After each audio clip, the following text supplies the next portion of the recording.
Sore itu, Bu Pipit dimarahi habis-habisan oleh Bu Silo yang mempunyai toko sembako terbesar di desa itu. Saat mengutang aja manis, giliran ditagih, nanti-nanti terus jawabannya. Orang itu kalau punya utang diingatkan biar matimu tidak dijepit di tanah kubur, bentak Bu Silo. Sementara Bu Ipit hanya mengingat dan sesekali mengusap air matanya. Makanya, lain kali kalau tidak sanggup bayar, jangan ngutang.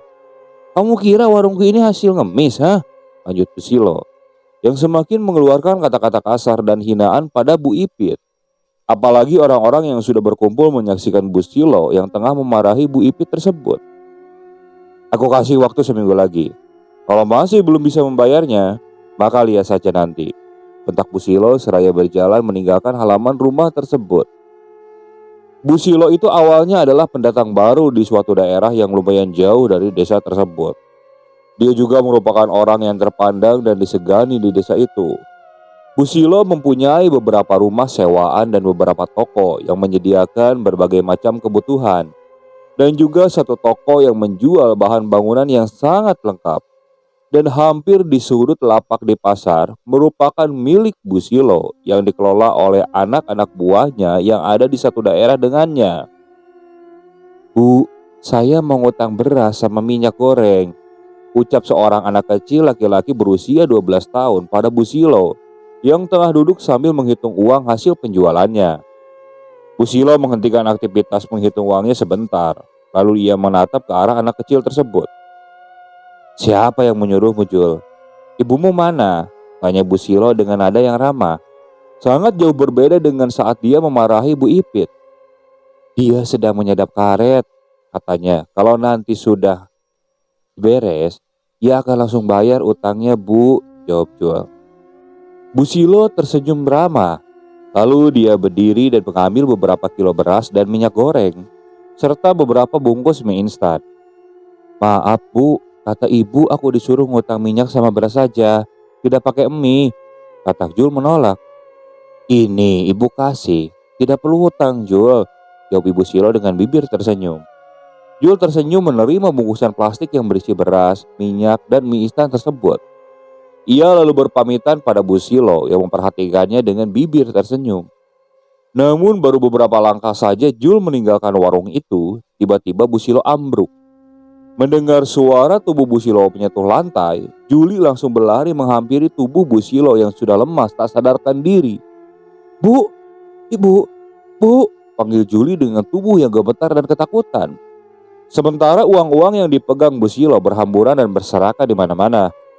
Tolong, tolong, tolong, teriak Juli berkali-kali. Dan saat kemudian datanglah beberapa warga sekitar. Tapi orang-orang itu tidak langsung membantu Bu Silo, melainkan lebih dulu mengumpulkan uang-uang Bu Silo yang berhamburan di sekitar tersebut. Kamu apakan Bu Silo, Jul? Tanya salah satu ibu-ibu. Saya tidak melakukan apa-apa, Bu. Saat saya mau pergi tadi saya dengar suara benda jatuh. Ternyata setelah saya lihat Bu Silo sudah jatuh seperti ini, isak Jul, takut kalau ia dituduh membunuh Bu Silo. Dan sesaat kemudian Bu Silo akhirnya berhasil bangun dengan sendirinya. Ternyata Bu Silo hanya pingsan karena kepalanya sangat pusing. Bu Silo kaget melihat Juli yang menangis terisak-isak di sampingnya. Ibu tidak apa-apa, Bu. Tenang, ibu gak apa-apa, Jul. Jangan menangis. Ibu Silo seraya mengusap kepala Jul. Sesaat kemudian Bu Silo sadar kalau uangnya sudah lenyap. Uang-uangku kemana? Tanya Bu Silo pada orang-orang yang berada di situ. Orang-orang itu saling berpandangan lalu menunjuk Jul. Tadi si Jul berteriak-teriak minta tolong. Nah, saat saya kesini, tuh ternyata uang ibu berhamburan. Jadi sebelum banyak orang berdatangan, saya langsung ngumpulin uang ibu. Nah ini uangnya. Saya hanya mengumpulkan yang ada di tanah. Selebihnya ibu bisa tanyakan sendiri tuh kepada Jul, ujar orang itu. Bu Silo menerima uang tersebut yang ternyata sudah banyak yang berkurang. Namun ia tak ingin menuduh Jul, karena ia tahu sifat anak itu sangatlah jujur dan polos. Sementara beberapa hari kemudian di rumahnya Jul. Assalamualaikum, ucap Bu Silo yang berada di depan rumah Jul. Waalaikumsalam, seorang wanita yang ternyata itu adalah ibunya Jul. Maaf ya Bu, kalau saya terlambat bayar hutangnya. Rencananya nanti sore saya akan melunasi utang saya. Saya akan ke rumah Ibu Silo, ucapnya. Ah, kamu ini Rus. Aku kemari ingin mengantarkan oleh-oleh dari Banjarmasin untukmu dan Jul. Kalau tidak ada Jul saat itu, entah apa yang terjadi padaku. Dan masalah hutang itu, aku 100% percaya padamu. Kalau masalah hutang, kamu itu berbeda dari yang lain, Rus. Sebenarnya, yang membuatku kesal itu saat mereka selalu mengatakan tidak punya uang, tapi bisa membeli barang-barang mewah. Namun hutang yang hanya beberapa rupiah saja tidak mampu mereka bayar. Itulah yang membuatku sangat kesal, Rus, ujar Busilo. Oh iya, Rus, ini baju-baju ini untukmu semua ya. Dan ini untuk Jul. Nah, ini makanan untuk kalian. Aku senang sekali jika kalian mau menerimanya, Rus, kata Busilo seraya membuka tas-tas dan plastik yang berisi banyak makanan dan baju-baju bagus. Apa ini tidak kebanyakan, Bu? Tanya ibunya Jul. Kalau mau memberi itu jangan tanggung-tanggung. Ambillah ya, jawab Busilo tersenyum. Terima kasih banyak, Bu, ucap ibunya Jul. Beberapa hari kemudian, kebetulan hari itu Busilo harus pergi untuk membeli barang-barang. Karena barang-barang yang ada di tokonya sudah mulai habis. Duh, celana dalamku yang sering aku pakai pergi jauh-jauh kemana ya? Kok nggak ada? Tanya Busilo pada perempuan yang pernah dia marahi beberapa hari lalu. Saya nggak tahu, Bu. Bukannya sudah saya cuci dan saya lipat, Bu, jawab perempuan itu. Iya, tapi sudah aku cari di lemari tidak ada. Terpaksa aku pakai yang ini. Aduh, yang ini itu bikin selangkangan balacat. Balacat itu semacam lecet di selangkangan yang bikin gatal dan basah. Ya sudah, aku mau berangkat dulu ya. Nanti kalau misalnya memang ketemu, kamu simpan celana itu. Iya, Bu, perempuan itu hanya menunduk. Dan setelah berkata seperti itu, Busilo lalu pergi dan bersiap-siap meninggalkan rumahnya. Singkat cerita, sudah 2 hari berlalu. Hari itu Busilo masih berkeliling di tengah pasar untuk mencari barang-barang yang akan dia jual. Tapi entah kenapa, saat di pasar itu Busilo banyak diam dan sering duduk. Wajahnya pun terlihat pucat dan gelisah. Saya pulang duluan ya, kamu beli semuanya ya, ujar Busilo seraya menyerahkan tasnya yang berisi uang pada orang kepercayaannya, yang sekaligus keluarganya itu. Loh, emangnya kenapa, Kak? Tanya keluarganya itu. Gak apa-apa, kepalaku pusing. Rasanya aku kurang enak badan, jawab Busilo. Aku antar ya, Kak, ujar keluarganya menawarkan. Gak usah, lebih baik kamu sekarang membeli barang-barang yang sudah aku catat ini, ujar Busilo. Keluarganya pun mengangguk mengiyakan. Busilo dengan langkah yang aneh pergi meninggalkan pasar, lalu menuju ke arah tukang baja yang tengah menunggu penumpangnya. Maaf bang, ke penginapan es, ujar Busilo pada tukang bajai seraya membuka pintu bajai tersebut. Iya Bu. Di sepanjang perjalanan menuju penginapan itu, Busilo sudah merasa sangat tidak nyaman pada daerah kewanitaannya. Ada rasa sakit bercampur gatal yang tak biasa di situ.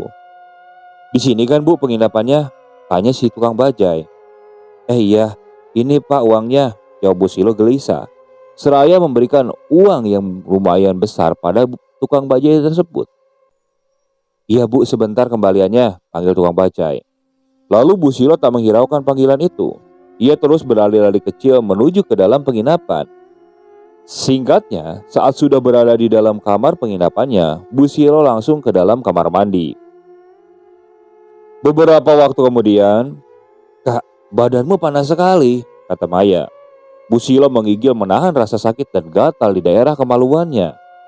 Sudah beberapa hari mereka terlewatkan jadwal untuk pulang.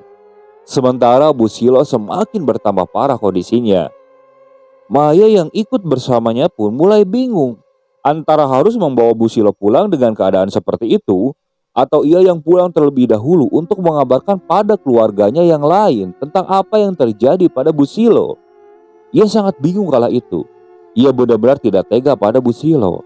Yang menambah kebingungannya adalah ialah sang pemilik penginapan yang mengusir mereka karena Busilo yang sudah tidak bisa bangun dan berjalan ke WC.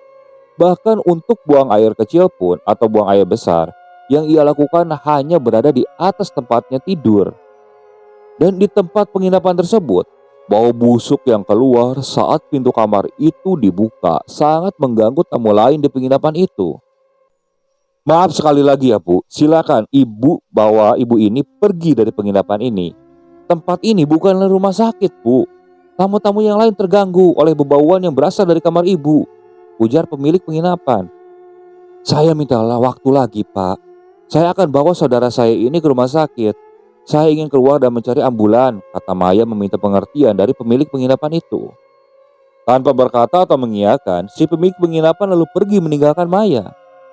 Dan seperginya pemilik penginapan itu, Maya langsung pergi entah kemana setelah mengunci pintu kamar penginapan yang di dalamnya ada Busilo. Setelah sampai di suatu tempat, Pak, saya kan dari desa dan saudara saya tiba-tiba sakit keras dan sekarang berada di penginapan. Nah, pemilik penginapan itu mengusir kami. Jadi saya mau tanya, bagaimana caranya memanggil ambulan ke sini untuk menjemput saudara saya yang sedang sakit itu ke penginapan, lalu membawanya ke rumah sakit. Saya mohon bantuannya, Pak. Saya benar-benar tidak tahu lagi harus meminta tolong pada siapa di sini, ujar Maya terisak. Baik, saya akan memanggilkan ambulan. Tapi nanti setelah itu saya akan mengarahkan mereka ke penginapan itu. Kamu tunggu saja di penginapan, kata bapak-bapak tukang beca tersebut. Alhamdulillah. Terima kasih ya Pak. Lalu setelah itu si tukang beca tersebut lalu pergi meninggalkan becanya, lalu naik taksi entah kemana. Sementara itu Maya langsung berlari ke arah penginapan. Setelah sampai di depan pintunya, ia dikagetkan dengan kemunculan beberapa ulat kebak yang seharusnya tidak ada di daerah perkotaan seperti ini. Ulat kebak ini adalah ulat yang sangat besar untuk ukuran seekor ulat. Kakinya banyak, mirip lipan. Namun bagian tubuhnya ini sangat keras, mirip seperti terenggiling. Ulat kebak ini kalau disentuh tubuhnya, kayak terenggiling, jadi bulat. Nah, menurut kepercayaan di sana, ulat kebak juga bisa membuat huru-hara rumah tangga musuh. Caranya yaitu melemparkan ulat kebak ke rumah target, sampai tubuh ulat itu pecah. Dulu, mitos tersebut benar-benar melekat di daerah si narasumber ini. Nah, setelah itu, si Maya bingung, dari mana ulat-ulat ini? Ia lalu berjalan keluar lagi untuk mencari sesuatu yang dia bisa gunakan untuk mengusir ulat-ulat itu. Dan setelah ia menemukan sebilah ranting kayu di halaman penginapan, ia langsung masuk lagi. Namun anehnya, ulat-ulat itu sudah hilang semuanya. Apa mungkin ini hanya hayalan saja? Pikir Maya seperti itu. Saat pintu terbuka, Maya melihat Busilo yang sudah berada di bawah tempat tidurnya dengan kotoran yang berceceran di sana sini di dalam ruangan itu. Tanpa ragu, Maya membersihkan kotoran-kotoran Busilo di tubuhnya. Lalu melepaskan spray dan perlahan mengangkat Busilo ke atas tempat tidurnya. Setelah selesai, ia pun langsung membersihkan lantai dan menyuci spray tersebut hingga bersih dari kotoran Busilo. Dan tak lama kemudian, tiba-tiba terdengar suara ketukan di pintu. Maya langsung berlari dari kamar mandi untuk membukakan pintu tersebut. Syukurlah, bapak-bapak sudah datang, ujar Maya setelah mengetahui siapa yang datang bersama orang-orang tersebut. Boleh kami masuk? Tanya seseorang yang lain. Maya mengangguk dan membukakan pintu lebar-lebar. Tolong ya Pak, ucap Maya pada si bapak tukang beca. Ya sudah kayak saya katakan sama orangnya nak. Mungkin ibu itu akan langsung dibawa ke rumah sakit, jawab si bapak. Singkatnya, Busilo akhirnya dibawa ke rumah sakit. Sementara Maya juga ikut bersamanya di ambulan. Beberapa saat kemudian, sebenarnya setelah diperiksa, ibu ini tidak sakit apa-apa. Tapi anehnya kenapa kenyataannya seperti ini. Kemaluannya seperti membusuk hingga ke dalam. Begitu juga dengan tubuh beliau seperti lumpuh. Lalu sebenarnya saudara saya kenapa? Tanya Maya mulai terisak-isak. Kami akan coba melakukan yang terbaik. Sudah beberapa jam Maya menunggu di ruang kamar Busilo dirawat. Tiba-tiba ia teringat pada si bapak-bapak tukang beca yang sebelumnya ia pergi tadi membisikkan sesuatu. Sakitnya tidak wajar, begitulah kata si bapak-bapak tukang beca tersebut. Tanpa ragu lagi, Maya segera berlari keluar. Dan kebetulan setelah berjalan, Maya akhirnya sampai di sebuah pangkalan bajai. Pak, ke depan ya, ke depan penginapan es, ujar Maya. Lalu setelah si bapak tukang bajai mengiyakan, ia langsung membuka pintu bajai tersebut. Semoga si bapak tukang beca itu masih ada, ucap Maya di dalam batinnya. Dan singkatnya, dari kejauhan Maya melihat si tukang beca itu masih ada di waktu tadi sewaktu Maya minta tolong. Pak, berhenti pak. Setelah membayar ongkosnya, Maya pun turun. Pak, masih ingat saya kan? Bapak-bapak itu tersenyum dan mengangguk. Bagaimana saudaramu? Kata si bapak. Maya menggeleng pelan. Kata dokter, saudara saya tidak sakit apa-apa pak. Dokter juga bingung. Karena sebenarnya kalau dilihat dengan mata, saudara saya itu sakit. Bahkan terlihat sangat parah. Sebenarnya saudara saya itu kenapa pak? Dan kenapa sakitnya di sini? Saya ingin membawanya pulang, tapi keadaan saudara saya itu tidak mungkin kalau buat dibawa pulang. Perjalanan untuk pulang itu sangatlah jauh, Pak. Saya juga pernah berpikir untuk pulang sendiri mengabarkan semuanya pada keluarga di sana. Tapi saya tidak tega meninggalkan saudara saya sendirian di sini, Pak, kata Maya. Maaf, Nak, bukannya Bapak nakut-nakutin kamu. Tapi saat Bapak ikut masuk ke dalam penginapan itu, Bapak melihat beberapa makhluk menyeramkan. Ada yang duduk di dekat saudaramu. Ada juga yang sebagian kepalanya masuk ke dalam selimut saudaramu itu. Entah bagaimana, Bapak tidak punya keahlian dalam berurusan dengan makhluk-makhluk seperti itu. Makanya Bapak cuma bilang, kalau sakitnya tidak wajar, ucap si Bapak. Maya menatap tajam ke arah tukang ojek tersebut. Lalu saya harus bagaimana, Pak? Begini saja, bagaimana kalau Mbak diantar oleh Bapak ke tempat guru Ajlan? Biasanya orang-orang di tempat Bapak itu selalu menemui beliau jika ada yang berita sakit tidak wajar, jawab si Bapak menyarankan. Tentu saja dengan cepat Maya mengiyakan saran dari si Bapak.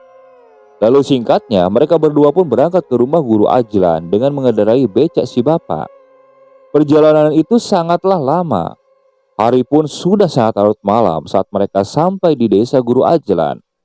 Mereka berdua akhirnya sampai di rumah berukuran 7 kali 12 meter yang dibangun dengan kayu ulin di keseluruhan rumahnya. Si bapak tukang becak itu turun, napasnya masih terdengar ngos-ngosan. Assalamualaikum, ucap si bapak sembari mengetuk pintu rumah tersebut. Beberapa kali mengetuk, barulah terdengar jawaban dari dalam. Waalaikumsalam, jawab seraya seorang di dalam dan membukakan pintunya.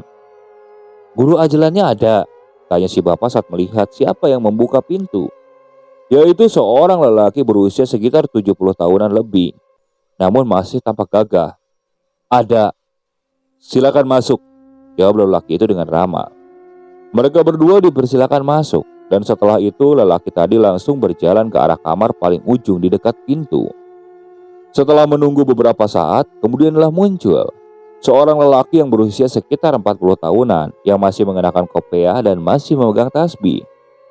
Guru Ajlan menatap lekat ke arah samping Maya.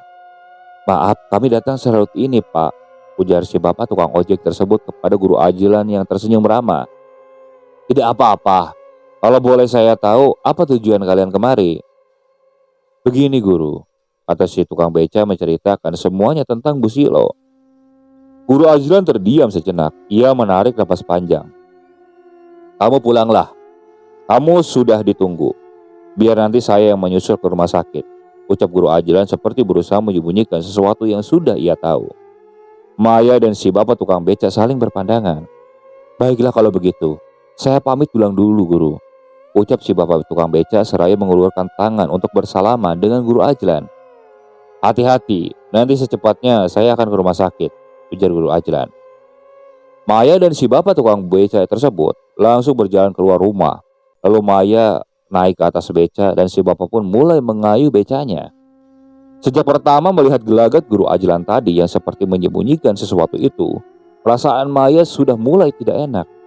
Dadanya berdebar kencang dan sekujur tubuhnya itu gemetar. Entah perasaan apa itu. Beberapa kali mereka berusaha beristirahat di tepi jalan. Hingga saat azan subuh sudah berkumandang, barulah mereka sampai di rumah sakit. Dan dengan mata yang sudah sangat berat, keduanya langsung masuk dan ternyata di sana sudah ada guru Ajlan seorang diri, tengah berdiri menatap ke arah pintu kamar. Assalamualaikum. Waalaikumsalam. Bagaimana bisa? Kok sampai duluan? Tanya Maya tak mampu menyembunyikan rasa penasarannya. Saya lewat jalan motong, jawab guru Ajlan. Si bapak tukang beca hanya bisa mengerutkan keningnya. Ia tahu kalau jalan memotong itu ialah yang ia lewati bersama Maya tadi. Memangnya agak dekat, tapi kalau dengan berjalan kaki, rasanya tidak mungkin bisa sampai secepat itu. Maya membuka pintu kamar itu, dan ketika pintu terbuka, bau busuk menyeruak keluar kamar. Astagfirullahaladzim. Guru Ajlan berjalan masuk dan duduk bersila. Ia mulai berzikir. Gerakan tangan Guru Ajlan mulai memetik tasbihnya semakin cepat setiap saat. Pergilah dari tubuh wanita itu, wahai makhluk lanat. Dan seketika tubuh Busilo gemetar hebat. Bau busuk semakin kuat tercium. Maya dan bapak tukang beca itu hampir muntah dibuatnya. Tiba-tiba, Busilo yang semulanya tak bisa bergerak langsung berdiri. Matanya melotot menatap Guru Ajlan. Guru Ajlan ikut bangkit dengan tangan yang masih memetik tasbih. Matanya lekat menatap Busilo yang hendak menyerangnya.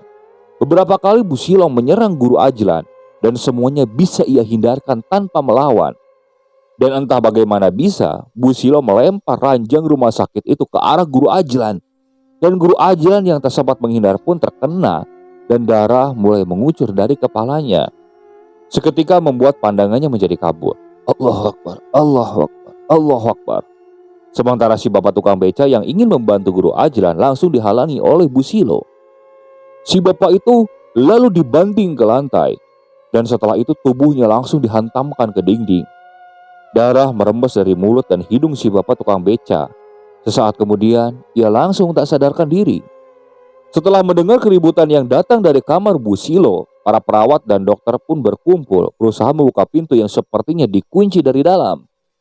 Busilo perlahan-lahan mendekati Maya yang meringkuk dan menutup wajahnya dengan tangan karena ketakutan. Busilo menjambak rambutnya Maya dengan keras. Tolong, tolong, tolong, ampun, ampun, teriak Maya ketakutan. Ia coba melepaskan rambutnya dari tangan Busilo. Jangan kak, sakit, sakit. Busilo lalu membentur-benturkan kepala Maya ke dinding sampai Maya tak bisa bergerak lagi. Guru Ajlan berhasil bangun meskipun darah penuh di wajah dan bajunya. Sebelum mendekati Busilo, Guru Ajlan membaca 2 kalimat syahadat dan berserah diri kepada Allah. Allahu Akbar. Orang-orang yang berada di depan pintu luar terus berusaha membuka pintu. Busilo lalu berteriak sekencang mungkin. Dan teriakannya itu terdengar benar-benar mengerikan. Kaki Guru Ajlan bergetar, seolah-olah tak mampu lagi berdiri menopang tubuhnya. Sudah cukup kau menyakiti perempuan itu, pergilah. Jangan kau siksa lagi dia. Namun lagi-lagi, makhluk yang berada di dalam tubuh Busilo tidak menjawab apa-apa. Ia malah semakin gencar menyerang Guru Ajlan. Guru Ajlan terbatuk, darah segar keluar dari mulutnya. Ia sadar, ternyata ada seseorang yang mengendalikan makhluk bisu dan tuli itu dari jauh. Dan Guru Ajlan pun terkena serangan jarak jauh dari majikan makhluk itu. Guru Ajlan coba fokus pada si penyerang jarak jauh. Namun itu tentu saja tidak mudah. Karena setiap Guru Ajlan sudah mulai terfokus, makhluk yang berada di tubuh Busilo langsung mengacaukannya. Si bapak tukang beca juga yang sudah mulai siuman berusaha untuk bangun dan membantu Guru Ajlan yang sudah mulai melemah akibat serangan-serangan fisik dari Busilo dan serangan jauh dari musuh. Si bapak itu mengambil selimut dan langsung menangkap Busilo menggunakan selimut itu. Busilo mengamuk. Hampir saja si bapak tak bisa mengatasinya. Namun untungnya pintu berhasil dibuka. Dan para perawat ikut memasung dan memegangi tubuh Busilo. Sehingga Busilo tidak bisa bergerak. Keringat dingin sudah membasahi wajah dan baju Guru Ajlan. Ia terus memejamkan matanya dan terus berdoa. Mencoba melawan serangan gaib dari pihak musuh. Ia terus berdoa. Ia lalu berjalan dengan langkah tertatih-tatih menuju ke arah Busilo. Guru Ajlan lalu meletakkan tangannya di atas ubun-ubun Busilo. Sesaat kemudian terdengar suara arangan dari Busilo. Setelah mengerang dengan tubuh yang bergetar hebat, dan beberapa saat kemudian tubuh Busilo melemah dan ambruk. Guru Ajlan terduduk. Ia menarik napas lega. Alhamdulillah. 3 hari kemudian, keadaan Busilo sudah berangsur-angsur membaik. Kemaluannya yang membusuk pun sudah sembuh. Sementara kondisi Guru Ajlan juga sudah membaik. Hari itu Busilo dan Maya akan pulang ke desanya. Maaf, saya mau menyampaikan sesuatu. Kalau barang-barang milik pribadi, sebaiknya jangan menyuruh orang untuk mengurusnya. Karena kita tidak tahu hati seseorang, apakah dia membenci kita atau yang lainnya. Dari sinilah kita belajar lebih berhati-hati ya Bu, ujar Guru Ajlan. Saat Bu Silo dan Maya bertamu ke rumah Guru Ajlan untuk berpamitan. Baik Pak Guru, saya akan lebih berhati-hati. Terima kasih sudah mau menolong saya. Terima kasih atas semuanya. Bu Silo lalu menyerahkan sebuah amplop putih. Sampai saat ini, tidak diketahui siapa yang membuat Bu Silo sakit. Karena Guru Ajlan tak pernah mau mengatakan siapa dalangnya. Dan sejak saat itu, Bu Silo menjadi ramah tamah dan lebih memperhatikan lagi barang-barang pribadi miliknya supaya kejadian dulu tidak pernah terulang kembali. Oke, sekian dulu untuk cerita kali ini. Dan terima kasih kepada para penonton yang sudah selalu mengikuti cerita yang dibawakan oleh channel Keramat Horor ini. Semoga kalian selalu diberikan kesehatan, dilancarkan rezekinya, dan dijauhkan dari musibah. Terus ikuti cerita-cerita yang nanti akan dibawakan oleh channel Keramat Horor ini. Assalamualaikum warahmatullahi wabarakatuh.